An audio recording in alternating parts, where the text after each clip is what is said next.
moving to Russia and what looks like them contemplating a policy of clearing trade based on gold. Could moving to a gold currency coincide with any escalation of its war efforts on Ukraine? It's possible. We'll see what happens. Meanwhile, this is an article written by Sergei Glazyev and Dmitry Mityaev, high up in the economic leadership of the Russian government. Golden Ruble 3.0. These two paragraphs are really key here, and it shows the Russian understanding that they cannot escape the dollar unless they go to physical gold itself.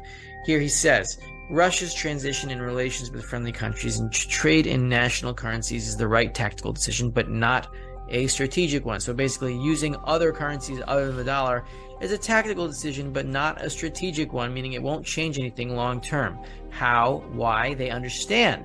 If pricing continues in dollars on Western exchanges, trade flows are insured by British companies, and there is no real decoupling from the Western distorting mirror derivative pricing schemes.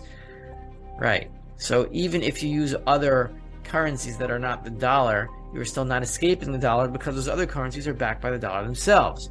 In the face of unprecedented sanctions pressure, he continues, Russia's task is not to learn to play by the crooked rules of the West, but to build transparent, mutually beneficial rules of the game with friendly countries to create their own pricing systems, exchange trading, and investment. And gold can be a unique tool in the fight against Western sanctions. Fixing the price of oil and gold at the level of 2 barrels for 1 gram will increase the price of gold in dollars by 2 times, calculated the strategist of Credit Suisse Zoltan Pozar. So you got these Russian economic advisors quoting Zoltan Pozar of Credit Suisse, a bank which is on the verge or already collapsing, but that's a different story. And so we see here that Russia is indeed contemplating moving to a gold currency. And while governments and central banks can move to gold, when that happens, the public, of course, will move to what?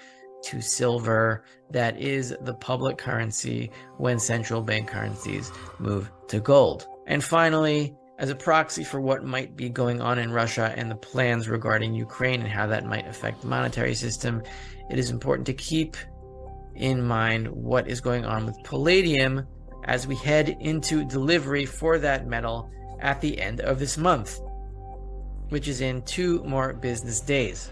This is the mine production of palladium worldwide in 2021 by country. Russia has 74 tons of a total, I think, of 206 or 207 or something. I added it all together a few minutes ago, but we'll save from doing that on screen. I think it's about 38% of all palladium production comes from Russia. So if we see big deliveries of palladium on the delivery day in 2 business days from now, that would mean that these traders or these holders of those warrants are expecting supply disruptions from Russia, possibly because they will be escalating their war efforts against Ukraine, which will worsen economic sanctions and put the palladium supply at risk. This is speculation on my part.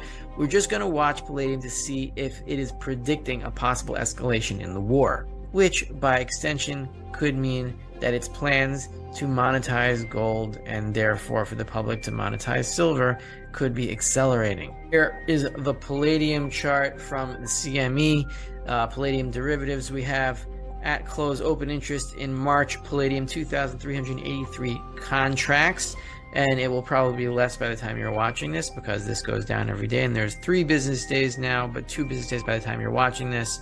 There is only about 550 contracts worth of palladium, all supply available on the COMEX. So if that gets depleted this month because of a possible escalation in the war between Russia and Ukraine, then things could be ratcheting up. Russia is clearly contemplating returning to gold as a settlement medium for its trade partners. They have cut the value-added tax on gold for its citizens, and they have turned into a nation of hoarders, which is a very good sign.